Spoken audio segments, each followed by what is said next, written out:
Hallelujah সবাইকে বলি জয় প্রভু যিশু জয়। প্রভু যিশুকে ধন্যবাদ দিই তার অপার অনুগ্রহ দয়া করুণা প্রেম ভালোবাসার জন্য। সুস্থ আছি, সুরক্ষিত আছি। আর ফেব্রুয়ারি মাসে উপস্থিত হয়েছি আমরা 2021 সালে শুক্রবার রাত্রিকালীন প্রার্থনা সভায় অংশগ্রহণ করতে। সেজন্য আসি আমরা আমাদের রাত্রিকালীন প্রার্থনা সভা অংশগ্রহণ করি প্রার্থনাপূর্বক যিশুর চরণে সমর্পিত হয়ে, যেন প্রভু যিশু আমাদের সেই পবিত্র আত্মার শক্তি দেন। কেন আমরা দুর্বল, আমরা পামো, নিজেদের শক্তিতে জেগে থেকে প্রার্থনা করতে পারি না। যেন সেই পবিত্র আত্মার শক্তিতে পূর্ণ হয়ে জেগে থেকে প্রার্থনা করতে পারি। প্রথম থেকে শেষ পর্যন্ত প্রার্থনা করে আরম্ভ করি। Hallelujah hallelujah hallelujah. পবিত্র পবিত্র পবিত্র বাহিনীগণের ঈশ্বর সদা প্রভু জিহোবা, আব্রাহাম, ইসাহাক, যাকবের ঈশ্বর, পবিত্র ঈশ্বর, সত্য জীবন্ত জাগ্রত একমাত্র ঈশ্বর, সৃষ্টিকর্তা, রক্ষাকর্তা, পালনকর্তা ঈশ্বর, প্রেমময় ঈশ্বর, দয়ালু ঈশ্বর, করুণাময় ঈশ্বর, বিশ্বাসী আমরা আমাদের পিতা আব্বা বাবা। আমরা তোমার পবিত্র নামে ধন্যবাদ, মহিমা, গৌরব ও প্রশংসা করি তোমার সমস্ত দয়া, করুণা, প্রেম, ভালোবাসার জন্য। প্রভু যিশু, তুমি সেই আলফা, তুমি সেই ওমেগা।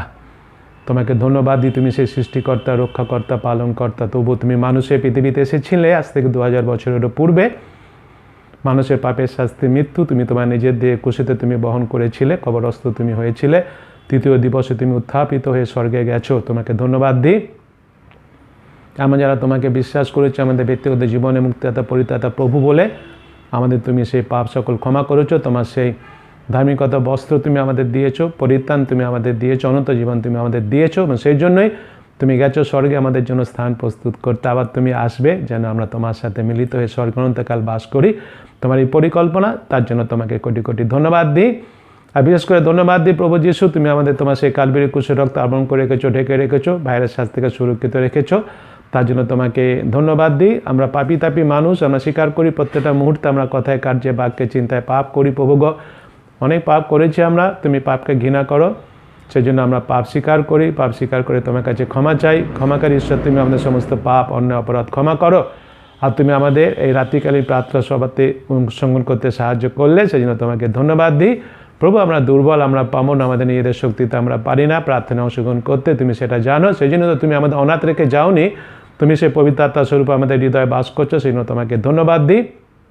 তুমি এখন আমাদের প্রত্যেককে অনুগ্রহ করো, আমরা প্রত্যেকে যেন সেই পবিত্র আত্মার কাছে নিজেদের সমর্পণ করি, এবং পবিত্র আত্মার যেন পরিচালনা আমরা মেনে নিই। পবিত্র আত্মার শক্তিতে শক্তিপ্রাপ্ত হয়েই যেন প্রথম থেকে শেষ পর্যন্ত আমরা প্রার্থনায় অংশগ্রহণ করতে পারি। আমাকে তুমি অনুগ্রহ করো, যে বাক্য আজকে পাঠ করা হবে, সে বাক্য যে আলোচনা করা হবে, আমি যে আলোচনা করবো তা নয়, তুমি তোমার হাত আমার মুখে স্পর্শ করো, পবিত্র আত্মার মাধ্যমে তোমার সে বাক্যের ব্যাখ্যা আমাকে দিয়ে করিয়ে নাও। এবং আমাকে যত শ্রোতা আমরা আছি, আমরা প্রত্যেকে যেন প্রথম থেকে শেষ পর্যন্ত সুন্দরভাবে এই প্রার্থনাতে অংশগ্রহণ করার মাধ্যমে তোমার সেই বাক্যের অর্থ যেন বুঝতে পারি, বিশ্বাস যেন করতে পারি, এবং বাক্যে যেন বাধ্য হতে পারি। প্রভু গো, সে অনুগ্রহ দয়া করা কৃপা তুমি করো। সকল ধন্যবাদ, মহিমা, গৌরব, প্রশংসা, সমাদর তোমাকে দিয়ে ধন্যবাদ সহকারে এই প্রার্থনা যিশুর নামে চাই, আমেন। আসি আমরা ঈশ্বরের বাক্য দেখি। গীতসংহিতা 145 অধ্যায় আমরা পাঠ করি একটি মাত্র পদ, সেটা হচ্ছে 18 পদ। ঈশ্বরের বাক্য লেখা আছে, সদাপ্রভু সেই সকলেরই নিকটবর্তী, যাহারা তাহাকে ডাকে, যাহারা সত্যে তাহাকে ডাকে। আমেন। ঈশ্বর তার আপন পবিত্র বাক্যে আশীর্বাদ করুন। আসে আমরা সবাই মিলে একসাথে প্রেরিত বিশ্বাস সূত্র বলি। আমি ঈশ্বরে বিশ্বাস করি, যিনি স্বর্গ পৃথিবীর সৃষ্টিকর্তা, সর্বশক্তিমান পিতা, এবং তাহার একমাত্র পুত্র আমাদের প্রভু যীশু খ্রিস্টে, যিনি পবিত্র আত্মার দ্বারা গর্ভস্থ হইলেন, কুমারী মরিয়ম হইতে জন্মিলেন, পন্তীয় পিলাতের সময়ে দুঃখ ভোগ করিলেন, ক্রুশবিদ্ধ হইলেন, মরিলেন ও কবরস্থ হইলেন, তৃতীয় দিবসে মৃতদের হইতে পুনরায় উঠিলেন, স্বর্গে আরোহণ করিলেন, এবং সর্বশক্তিমান পিতা ঈশ্বরের দক্ষিণ পার্শ্বে বসিয়া আছেন, তথা হইতে জীবিত মৃতদের বিচার করিতে আসিবেন। আমি পবিত্র আত্মায়, পবিত্র সর্বজনীন মণ্ডলীতে, সাধুদের সহভাগিতায়, পাপ মোচনে, শরীরে পুনরুত্থানে ও অনন্ত জীবনে বিশ্বাস করি, আমেন। Hallelujah hallelujah hallelujah. প্রভু যিশুকে ধন্যবাদ দিই যে তার অনুগ্রহ, তার দয়া, তার করুণা, তার প্রেম, তার ভালোবাসার জন্য সুস্থ আছি, সুরক্ষিত আছি, জীবিত আছি, এবং উপস্থিত হয়েছি শুক্রবার রাত্রিকালীন প্রার্থনা সভাতে অংশগ্রহণ করতে। প্রভুর বাক্য পড়ি, সুন্দর বাক্য বলেছে 18 পদে, আবার পড়ি, সদাপ্রভু সেই সকলের নিকটবর্তী যাহারা তাহাকে ডাকে, এবং তারপরে বলছে যাহারা সত্যে তাহাকে ডাকে। হালেলুয়া। মণ্ডলের বিশ্বাসী ভাই বোনেরা, আমরা অনেক সময় হয়তো চিন্তা করি কিংবা চিন্তা করেছি যে ঈশ্বর কেন চুপ করে আছেন। তার মানে হচ্ছে কি, হয়তো আমরা প্রার্থনা করেছি কিন্তু প্রার্থনার উত্তর পাচ্ছি না, সেই জন্য আমরা নিজেরাই মনে করছি যে ঈশ্বর চুপ করে আছেন, ঈশ্বর প্রার্থনার উত্তর দিচ্ছেন না।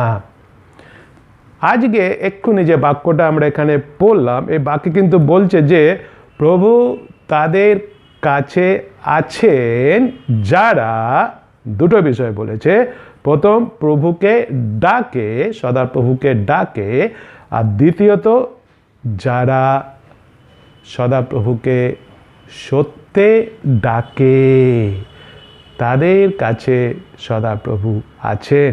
অর্থাৎ এটা যেটা আমরা বুঝতে পারছি, হ্যাঁ হয়তো আমরা প্রভুকে প্রার্থনায় ডাকছি, প্রার্থনা করছি আমরা, কিন্তু প্রশ্ন আছে।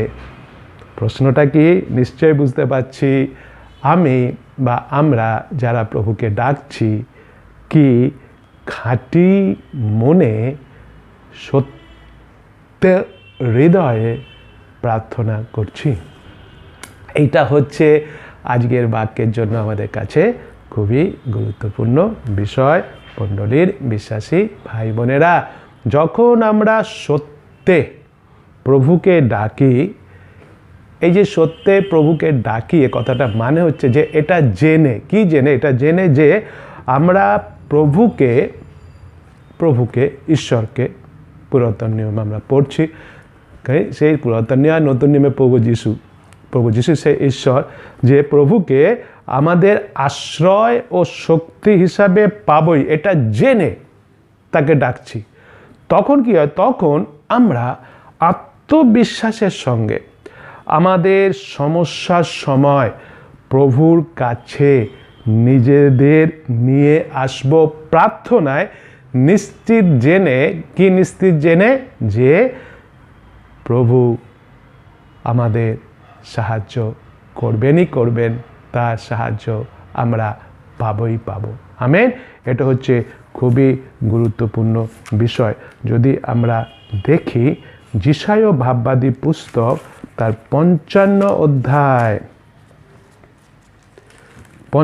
অধ্যায় আমরা দেখি 6 এবং 7 পদে বলছে, পড়ি আমি, সদাপ্রভুর অন্বেষণ করো যাবৎ তাহাকে পাওয়া যায়, তাহাকে ডাকো যাবৎ তিনি নিকটে থাকেন। এবং তারপরে 7 পদে কি কথা বলছে? দুষ্ট আপন পথ, অধার্মিক আপন সংকল্প ত্যাগ করুক, এবং সে সদাপ্রভুর প্রতি ফিরিয়া আইসুক। আবার পড়ি, এবং সে সদাপ্রভুর প্রতি ফিরিয়া আইসুক, তাহাতে তিনি তাহার প্রতি করুণা করিবেন, আমাদের ঈশ্বরের প্রতি ফিরিয়া আইসুক, কেননা তিনি প্রচুর রূপে ক্ষমা করেন। Amen, hallelujah. ধন্যবাদ দিই। এই যে পদ দুটো এখানে আমরা পড়লাম, কিংবা যে পদটা আমরা পড়েছি গীতসংহিতা 145 অধ্যায় 18 পদে, এইখানে একটা প্রশ্ন কিন্তু আমাকে করতে হবে, আমাদের করতে হবে, যে আমার মধ্যে কিংবা আমাদের মধ্যে এমন কিছু বিষয় আছে কি যা আমাকে বা আমাদের প্রভুকে সত্যে ডাকতে, সত্যে অন্বেষণ করতে বাধা দিচ্ছে? এমন কোনো বিষয় আছে কি? আমাদের জীবনে এমন কিছু পাপ আছে কি যা আমাকে ভয় দেখাচ্ছে, যা আমাদের ভয় দিচ্ছে প্রভুকে সত্যে ডাকতে? দুটো খুবই গুরুত্বপূর্ণ বিষয় আমাদের নিজেদের সম্বন্ধে জানতে হবে। কেননা আজকে যে বাক্যটা আমরা পড়েছি, এই বাক্যে প্রভু আমাদের আহ্বান করেছেন, প্রভু আমাদের আহ্বান করেছেন তাকে সত্যে ডাকতে, সত্যে আমাদের তাকে ডাকতে হবে। এবং যদি আমরা তাকে সত্যে ডাকি, তাহলে প্রভু, সদাপ্রভু তার প্রতিজ্ঞা, কী প্রতিজ্ঞা তিনি করেছেন? তার প্রতিজ্ঞা হচ্ছে তিনি আমাদের নিকটবর্তী। আমেন। হ্যাঁ, যখন আমরা সত্যে তাকে ডাকবো, তিনি আমাদের নিকটবর্তী। প্রভু যীশু খ্রিস্ট যখন এই পৃথিবীতে ছিলেন, তখন তিনি যোহন লিখিত সুসমাচার যদি আমরা দেখি, তার 4 অধ্যায় 23 পদে কী কথা বলেছেন? 4 অধ্যায় 23 পদে তিনি বলেছেন, আমরা সবাই জানি সেই পদটা, তিনি বলেছিলেন সে সমরীয় নারীকে, কিন্তু এমন সময় আসিতেছে, বরং এখনই উপস্থিত, যখন প্রকৃত ভজনাকারীরা আত্মায় ও সত্যে ভজনা করিবে, কারণ বাস্তবিক পিতা এইরূপ ভজনাকারীদেরই অন্বেষণ করেন। সুন্দর কথা এখানে আমরা দেখতে পাচ্ছি। এটা হচ্ছে প্রভু যীশু খ্রিস্ট তিনি নিজে বলেছিলেন। এই যে পদ আমরা দেখলাম, যীশু খ্রিস্ট যেটা বলেছিলেন সেই সমরীয় নারীকে, আজকে আমাদের সবাইকে এই পদে আমরা দেখি যে, কি দেখি আমরা এই পদে দেখি যে ঈশ্বর আমাদের আত্মায় ও সত্যে তার উপাসনা করতে পছন্দ করেন। আত্মায় ও সত্যে ভজনা মানে কি? তার উপাসনা তিনি কি করেন? পছন্দ করেন। ঠিক সেই রূপ আমাদের প্রার্থনা, যখন প্রার্থনা করছি আমরা বিশ্বাসে, আমাদের প্রার্থনা দীর্ঘ, ছোট, হ্যাঁ, অনেকে দীর্ঘ প্রার্থনা হয়, অনেকে ছোট প্রার্থনা হয়, কিংবা সুন্দর শব্দ, সুন্দর ভাষা, এইগুলো আমরা ব্যবহার করছি। এই বিষয়গুলির উপর কিন্তু প্রভু দৃষ্টি রাখেন না। যে বড় প্রার্থনা, ছোট প্রার্থনা, সুন্দর সেন্টেন্স ব্যবহার করছে, এইগুলোর উপর প্রভু দৃষ্টি রাখেন না। তাহলে প্রভু কিসের উপর দৃষ্টি রাখেন? তার পরিবর্তে আমরা প্রার্থনায় যে কথা বলছি তা আমাদের হৃদয় থেকে তাকে বলছি কিনা, হৃদয় থেকে, সত্য হৃদয় থেকে তাকে বলছি কিনা তা তিনি দেখেন। একটা বাস্তব কথা যদি আমরা শুনি, খুবই বাস্তব কথা। বাস্তব কথাটা হচ্ছে অনেক সময় এই যে যেটা দেখেন আমরা সত্য হৃদয়ে তাকে প্রার্থনায় ডাকছি কিনা, বাস্তব যেটা হচ্ছে অনেক সময় আমরা এটা করতে ব্যর্থ হই।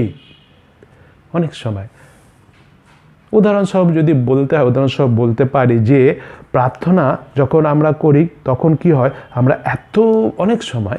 অনেক সময় এত ব্যস্ত থাকি যে প্রার্থনা আমাদের হৃদয় থেকে আছে না, এত ব্যস্ত আছি যে হৃদয় থেকে না, যাও মুখে যা আসলো তাতে সেটা কি করলাম, বলে ফেললাম। কখনো কখনো আমরা কি করি, আমিও করি, আমরা কি করি, প্রার্থনায় বাইবেলের কিছু পদ উচ্চারণ করি। হ্যাঁ, নিশ্চয় সেটাও প্রার্থনা, আমরা উচ্চারণ করি আমরা বাইবেলের কিছু পদ উচ্চারণ করি, বা প্রার্থনা করার সময় বলি। আমরা কি বলি? আমরা নিশ্চয়ই বলি, আমরা সবাই বলি যে যিশুর শিক্ষাগুলি মেনে চলবো, বলি না? বলি আমরা। কিন্তু কি হয়, এই প্রার্থনা করলাম, তারপরে যখন সত্যি করে আমরা সুযোগ পেলাম, পরিস্থিতির মধ্যে পড়লাম সেই যিশুর শিক্ষাগুলো মেনে চলার, তখন কি করি আমরা? বেশিরভাগ ক্ষেত্রে আমরা কি করি, নিজেদেরই চিন্তা ভাবনার অনুসারে আমরা জীবনযাপন করে থাকি। বলছি প্রার্থনায়, হ্যাঁ প্রভু তোমার নির্দেশ পালন করব, তোমার আদেশ পালন করব, তোমার বাক্য অনুযায়ী জীবনযাপন করব। এবং তারপরে প্রভু আমাকে বলছেন, আমাদের বলছেন সেই অব্রাহের মতো, যাও তোমার জ্ঞাতি কুটুম্ব দেশ ছেড়ে আমি যেখানে যেতে বলছি সেখানে যাও। সুযোগ পেলাম, পরিস্থিতির মধ্যে পড়লাম, কিন্তু না, আমি আমার চিন্তা অনুযায়ী কী করবো, কাজ করব। এটা করে থাকি না আমরা? বলি প্রার্থনায়, প্রভু এই জীবন তোমার, এই জীবনকে তুমি ব্যবহার করো, তুমি যেভাবে চাইছো সেভাবে ব্যবহার করো।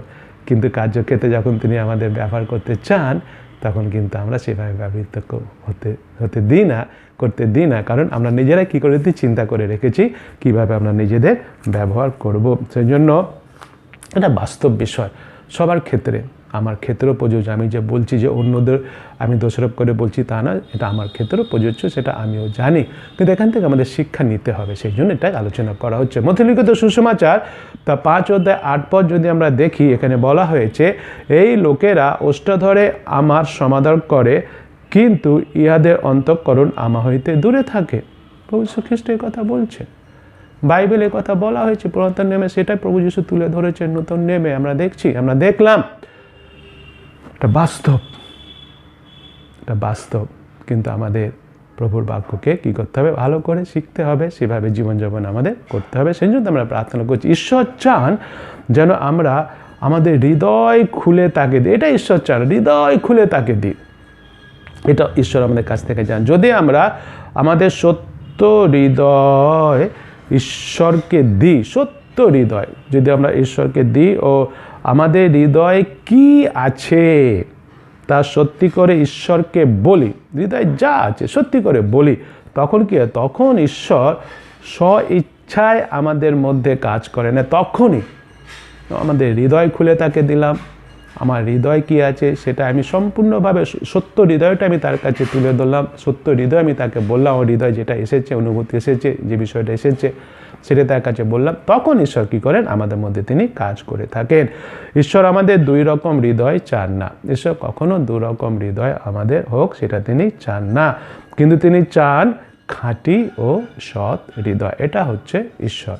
ঈশ্বর আমাদের কাছ থেকে এটাই চাইছেন, যেন আমাদের হৃদয় কীরকম হবে? আমাদের হৃদয় খাঁটি হবে এবং আমাদের হৃদয় সৎ হবে। যদি আমরা খাঁটি ও সৎ হৃদয়ে প্রার্থনা না করি, যদি আমরা খাঁটি ও সৎ হৃদয়ে প্রার্থনা না করি, তাহলে ঈশ্বর আমাদের হৃদয়কে স্পর্শ করেন না বা আমাদের হৃদয়ে কাজ করেন না। সেটাই আজকের আমরা দেখেছি ঈশ্বরের বাক্যে। অর্থাৎ প্রার্থনার বিষয় সবচেয়ে গুরুত্বপূর্ণ বিষয় হলো সত্য হৃদয়ে কথা বলা। আমাদের যে ভুল আছে, বিদ্রোহ করার মনোভাব আছে, তা বলা ও নিজেদের সম্পূর্ণভাবে ঈশ্বরের কাছে উন্মুক্ত করে দেওয়া। এই বিষয় যদি আমরা দেখি যে প্রভু যীশু খ্রিস্ট যখন তিনি সেই ক্রুশারোপিত হওয়ার পূর্বে গেতসিমানি বাগানে সে রাতের বেলা তিনি প্রার্থনা করতে গেছিলেন, প্রার্থনা করেছিলেন। প্রভু যীশু খ্রিস্ট যদি প্রার্থনাটা আমরা শুনি, কি শুনি? তিনি প্রার্থনা করেছিলেন, প্রভু যীশু ঈশ্বরের কাছে, পিত যদি সম্ভব হয় এই পানপাত্র উঠিয়া লাও। প্রথমে তিনি এটা বলেছিলেন, তিনি বলেছিলেন, পিত তোমার দ্বারা সবই সম্ভব। অর্থাৎ এখানে প্রভু যীশু খ্রিস্ট তার হৃদয়, সত্য হৃদয়টাকে ঈশ্বরের কাছে, পিতার কাছে তুলে ধরেছিলেন। কি সত্য হৃদয়? হ্যাঁ, নিশ্চয়ই নিশ্চয়ই প্রভু যীশু খ্রিস্ট তিনি বুঝতে পেরেছিলেন মানুষ হিসেবে তাকে ক্রুশে মরতে হবে এবং সেটা কতটা যন্ত্রণা, কষ্ট তাকে ভোগ করতে হবে অনুভব করেছিলেন বলেই তিনি তার সত্য হৃদয়টাকে তুলে ধরেছিলেন পিতার কাছে। বলেছিলেন, যদি সম্ভব হয় এই পানপাত্র আমার নিকট হইতে উঠিয়া লাও। বলেছিলেন, সত্য কথা বলেছিলেন, তার কষ্টের কথা তিনি বলেছিলেন, তিনি কষ্ট পাচ্ছেন সে কথা তিনি বলেছিলেন। কিন্তু নিশ্চয়ই তারপর তিনি বলতে, তথাপি আমার ইচ্ছা নয় তোমার ইচ্ছায় পূর্ণ। অর্থাৎ কিন্তু তিনি তার হৃদয়টা খুলে বলেছেন, হ্যাঁ প্রভু পিতা, এটা তুমি সরিয়ে নাও, এটা খুব কষ্ট, আমি কষ্ট পাচ্ছি হৃদয়ে। তিনি কষ্ট পেয়েছিলেন, সেই ঘাম বড় বড় রক্ত আকারে পড়েছিল। তিনি সত্য হৃদয়ে, খাঁটি হৃদয়ে পিতার সাথে কথা বলেছিলেন, কোনো কিছু লুকিয়ে রাখেনি হৃদয়ের মধ্যে। কষ্ট হচ্ছে, দুঃখ হচ্ছে, তবু লুকিয়ে রেখেছেন না, বলেছেন। কিন্তু আলটিমেটলি যেটা বলেছেন তিনি, তথাপি আমার ইচ্ছা নয় তোমার ইচ্ছায় পূর্ণ। সেইভাবে আমাদের হৃদয় ঈশ্বর দেখেন। আমার হৃদয় যদি কোনো দুঃখ কষ্ট আছে, আমার হৃদয়ে কোনো বিদ্রোহ আছে, সেগুলো চেপে রেখে দিচ্ছি। চেপে রেখে দেখালে ঈশ্বরকে সন্তুষ্ট করার জন্য খালি এই যেটা আমরা পড়েছি মতিলিখিত সুসমাচার 15:8 পদে, শুধু আমরা কি করছি? ওষ্ঠা ধরে সে তার সমাধান করছি, কিন্তু আমাদের অন্তঃকরণ তার কাছ থেকে দূরে আছে। ঈশ্বর কি করেন না? বিষয় এরকম দুরকম হৃদয় তিনি চান না। ঈশ্বর পছন্দ করেন আমরা যেন সত্য হৃদয় তার সঙ্গে কথা বলি। সত্য হৃদয়, হৃদয়ের মধ্যে যেটা অনুভূতি, যে অনুভূতি আমার আছে, কষ্ট হচ্ছে, দুঃখ হচ্ছে, বলি, আমি কষ্টের কথা বলি, দুঃখের কথা বলি, কিন্তু আলটিমেটলি যেটা বলতে হবে, সবার শেষে যেটা বলতে হবে, আমার ইচ্ছা নয় প্রভু পিতা, তোমার ইচ্ছায় পূর্ণ হোক। ঈশ্বর আশা করেন আমরা সত্যিই তার উপরই কেবলমাত্র নির্ভর করি। যেরকম প্রভু যীশু পিতার উপরে নির্ভর করেছিলেন, সেই জন্য তিনি সবার শেষে বলেছিলেন, আমার ইচ্ছা নয় তোমার ইচ্ছায় পূর্ণ হোক। এবং ঈশ্বর সেটাই চান, যেন আমরা সম্পূর্ণভাবে তার উপরে নির্ভর করি, কিন্তু যেন আমরা সত্য হৃদয়ে তার সাথে কথা বলি, খাঁটি হৃদয়ে তার সাথে কথা বলি, সত্য হৃদয়ে যেন তাকে আমরা ডাকি। এটা ঈশ্বর চান, এটা ঈশ্বর দেখতে চান। ঈশ্বর সম্বন্ধে আমরা বলে থাকি ঈশ্বর হচ্ছেন সর্বব্যাপী, অর্থাৎ ঈশ্বর সব জায়গায় আছেন, সব জায়গায় তিনি আছেন। এই সম্বন্ধে আমরা জানি ঈশ্বর সম্বন্ধে। যেহেতু ঈশ্বর সর্বব্যাপী, আর সেই জন্য যেহেতু ঈশ্বর সর্বব্যাপী, সেই জন্য তিনি আমাদের নিকট থাকতে সক্ষম। সর্বব্যাপী, সব জায়গায় যখন তিনি আছেন, সেজন্য আমাদের মধ্যে তিনি থাকতে সক্ষম। আমরা ঈশ্বরের উপস্থিতি এড়াতে পারি না। ঈশ্বর এতই ব্যস্ত যে আমাদের সাহায্য করতে পারবেন না তা কিন্তু নয়। ঈশ্বর 24 ঘন্টা 7 দিনই তিনি উপস্থিত আছেন আমাদের জন্য। ঈশ্বরের কোনো ছুটি নেই। দেখো, যিনি ইসরায়েলের রক্ষক তিনি ঢুলিয়া পড়েন না, তিনি নিদ্রা যান না। এই হচ্ছেন আমাদের ঈশ্বর। তারপর আমরা যদি দেখি ঈশ্বর সম্বন্ধে দেখি, ঈশ্বর হচ্ছেন কি? ঈশ্বর হচ্ছেন আত্মা। যেহেতু ঈশ্বর হচ্ছেন আত্মা, সেই জন্য আমরা নিশ্চয়ই বুঝতে পারছি যে তিনি একই সময় সব জায়গায় থাকতে সম্ভব। হ্যাঁ, তিনি আত্মা, একই জায়গায় তিনি একই সময় সমস্ত জায়গায় তিনি থাকতে কি তিনি সক্ষম। আমরা তার কাছ থেকে নিজেদের লুকাতে পারি না। আমরা কি নিজেদের লুকাতে পারবো তার কাছ থেকে? তার কাছ থেকে আমরা নিজেদের লুকাতে পারবো না। যদি আমরা দেখি 139 গীতসংহিতা তার 7 পদ থেকে 10 পদে কি কথা বলছে আমি পড়ছি। 139 অধ্যায় গীতসংহিতা 7 পদ থেকে 10 পদে বলছে, আমি তোমার আত্মা হইতে কোথায় যাইব, তোমার সাক্ষাৎ হইতে কোথায় পালাইব? যদি স্বর্গে গিয়া উঠি সেখানে তুমি, যদি পাতালে শয্যা পাতি দেখো সেখানে তুমি, যদি অরুণের পক্ষে অবলম্বন করি, যদি সমুদ্রের পরপ্রান্তে বাস করি, সেখানেও তোমার হস্ত আমাকে চালাইবে, তোমার দক্ষিণ হস্ত আমাকে ধরিবে। দেখতে পাচ্ছি এখানে আমরা যদি দেখি জিরোমীয়, যদি আমরা দেখি জিরোমীয় তার 23 অধ্যায় 24 পদে কি কথা বলছে। সদাপ্রভু কহেন, এমন গুপ্ত স্থানে কি কেহ লুকাইতে পারে যে আমি তাহাকে দেখিতে পাইব না? আমি কি স্বর্গ ও মর্তে ব্যাপিয়া থাকি না? ইহা সদাপ্রভু কহেন।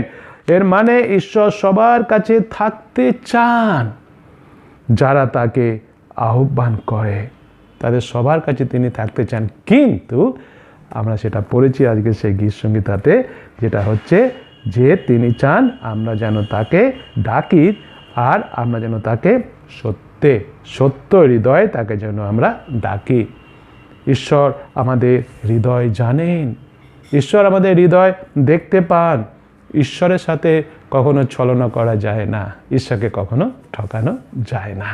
আমরা যেন সেটা কখনো চেষ্টাও যেন না করি, সৎ হই, সত্য হৃদয় বলি, হৃদয় অনুভূতি যা হচ্ছে। অনেক সময় আমাদের মন খারাপ হয়, অনেক সময় আমরা একাকিত্ব বোধ করি না যে তা নয়, করি, বলতে হয় তখন প্রভু পিতার কাছে সব কথা বলে না ছেলেমেয়েরা, তাদের সমস্ত দুঃখের কথা, কষ্টের কথা, অভাবের কথা বলে না। সত্য কথা সেইভাবে অভিযোগ নয়, কিন্তু এটা বলতে হয়। পিতা সেটাকে কি করেন, সেটাকে এই যে যিশু যে বলেছিলেন যে যদি সম্ভব হয় পানপত্র আমার কাছ থেকে উঠিয়ে নাও, যিশু কি ঈশ্বরকে পিতাকে কি অভিযোগ করেছিলেন, কেন এই পানপত্র আমাকে নিতে হবে, কেন তুমি আমাকে পানপত্র দিচ্ছ, কেন তুমি কষ্ট না? অভিযোগ তিনি করেননি। তো সৎ হৃদয় তিনি হৃদয় যেটা হয়েছিল তার অনুভূতি সেটাই তিনি বলেছিলেন, কিন্তু তোমার ইচ্ছা পূর্ণ হোক। সেটা হচ্ছে আমরা যেন ভালো করে বুঝতে পারি যে ঈশ্বর আমাদের হৃদয়ে জানেন, ঈশ্বর আমাদের হৃদয়ে দেখতে পান। যারা সত্যই আন্তরিক ঈশ্বর তাদের জানেন, ঈশ্বর তাদের জানেন, কেন তিনি অন্তর্যামী ঈশ্বর তাদের জানেন। আমরা যখন প্রার্থনায় প্রভুকে ডাকি তখন তিনি আমাদের নিকটে আসতে আনন্দিত হন। কিন্তু কীরকম হৃদয়ে তাকে ডাকি? সত্য হৃদয়ে তাকে ডাকি, তখন ঈশ্বর আমাদের কাছে আসতে তিনি আনন্দিত হন। আমরা যেরকম আনন্দ পাই ঈশ্বরও সেরকম আনন্দ পান। যেরকম সন্তান পিতার কাছে আসলে, মাতার কাছে আসলে পিতা মাতা যেরকম আনন্দিত হয়, সন্তান আনন্দিত হয়। বিশেষ করে শিশুদের কথা যদি আমরা দেখি, কোনো শিশু যখন তার বাবার বাহুতে থাকে তখন সেই শিশু নিজেকে কী বলে মনে করে? খুব সুরক্ষিত বলে নিজেকে মনে করে, তাই না? নিশ্চয়ই ঠিক সেইরূপভাবে আমরা যখন প্রভুর খুব কাছাকাছি থাকি তখন আমরা সুরক্ষিত বোধ করি। আমেন। হ্যাঁ, কিন্তু আজ যেটা পড়লাম নিশ্চয়ই আজকে সে বাক্যে পড়েছি 145 তার সে 18 পদে, সকলেরই নিকটবর্তী যারা তাহাকে ডাকে, যারা সত্যে তাহাকে ডাকে। আমরা এসেছি এখন তাকে ডাকতে প্রার্থনায়, সত্য হৃদয় আসি আমরা তাকে ডাকি, খাঁটি হৃদয় আসি আমরা তাকে ডাকি, এবং ঈশ্বর আমাদের নিকটবর্তী হবেন, আমরাও ঈশ্বরের নিকটবর্তী হব, আমরাও সুরক্ষিত অনুভব করব, নিশ্চয়ই সুরক্ষিত থাকব, আর ঈশ্বরও আনন্দিত হবেন। ঈশ্বর আমাদের প্রত্যেককে সেইভাবে আশীর্বাদ করুন। Amen, hallelujah. প্রভু যিশু, তোমাকে ধন্যবাদ দিই তোমার এই সুন্দর বাক্যের জন্য। হ্যাঁ, স্বীকার করি আমাদের হৃদয়ে অনেক সময় প্রবঞ্চনা থাকে, তুমি আমাদের ক্ষমা করো। পাপ আছে প্রভু গো, আমাদের হৃদয়ে অসততা আছে প্রভু গো, আমাদের হৃদয়ে সেইভাবে সত্য নেই প্রভু গো। অনেক সময় আমরা কষ্ট ধরে তোমার সম্মান করি, কিন্তু আমাদের অন্তঃকরণ তোমার কাছ থেকে অনেক দূরে থাকে। তুমি সে কথা বলেছো, স্বীকারও করি এবং ক্ষমা চাই। ক্ষমা করো প্রভু গো, সাহায্য করো যেন আমাদের খাঁটি হৃদয় হয়, যেন আমাদের সত্য হৃদয় হয় প্রভু গো। আমাদের হৃদয়ের সমস্ত অনুভূতি যেন তোমার কাছে তুলে ধরতে পারি প্রভু যিশু। তুমি যেরকম সেই গেতসেমানি বাগানে পিতার কাছে প্রার্থনায় তোমার মনে অনুভূতি তুমি তুলে ধরে বলেছিলে, কিন্তু সবাই তুমি বলেছিলে আমার ইচ্ছা নয় তোমার ইচ্ছাই পূর্ণ হোক। সেভাবে আমরা যেন তোমার মতো প্রার্থনা করতে শিখি, সৎ হৃদয়, খাঁটি হৃদয় প্রভু গো। সে আশীর্বাদ তুমি আমাদের করো। এখন প্রভু গো, আমরা ভয়েস রেকর্ডিংয়ে প্রার্থনা পাঠাতে চলেছি। আমাদের প্রত্যেককে আশীর্বাদ করো যেন প্রথম থেকে শেষ পর্যন্ত আমরা এই মানসিকতা নিয়েই যেন প্রার্থনা অংশগ্রহণ করে তুমি আমাদের আরও কাছে আসো প্রভু, আমরা চাই এবং আমরাও চাই তোমার আরও কাছে থাকতে, সুরক্ষিত থাকতে প্রভু গো। তুমি আমাদের প্রত্যেককে সেভাবে আশীর্বাদ করো। তোমাকে ধন্যবাদ দিই, তুমি আমাদের সুরক্ষিত রেখেছো, সুস্থ রেখেছো, সুখে রেখেছো, শান্তিতে রেখেছো, আনন্দে রেখেছো, সেজন্য তোমাকে ধন্যবাদ দিই। তোমাকে ডাকার সুযোগ তুমি আমাদের করে দিয়েছো, সেজন্য তোমাকে ধন্যবাদ দিই। পবিত্র আত্মাস্বরূপ তুমি আমাদের হৃদয়ে বাস করছো, সেই জন্য তোমাকে ধন্যবাদ দিই, ধন্যবাদ দিই, ধন্যবাদ দিই। এই প্রার্থনায় তুমি আমাদের পরিচালনা করবে বিশ্বাস করি, সেজন্য তোমাকে ধন্যবাদ দিই। সকল ধন্যবাদ, মহিমা, গৌরব, প্রশংসা, সমাদর তোমাকে দিয়ে ধন্যবাদ সহকারে এই প্রার্থনা যিশুর নামে চাই, আমেন। আসে এখন ভয়েস রেকর্ডিংয়ে আমরা প্রার্থনা পাঠাচ্ছি। মণ্ডলী বিশ্বাসী ভাই বোনেরা, আমরা প্রথম থেকে শেষ পর্যন্ত আসি সত্য হৃদয় প্রভু যীশু খ্রিস্টের অনুগ্রহে পবিত্র আত্মার শক্তিতে অংশগ্রহণ করি আর প্রচুর আনন্দিত হই, প্রচুর আশীর্বাদ পাই। ঈশ্বর আমাদের নিকটবর্তী হোক, আমরাও ঈশ্বরের কাছে থাকি সুরক্ষিতভাবে। ঈশ্বর আমাদের প্রত্যেককে সেভাবে আশীর্বাদ করুন, আমেন, হালেলুয়া। জয় প্রভু যীশু, জয়।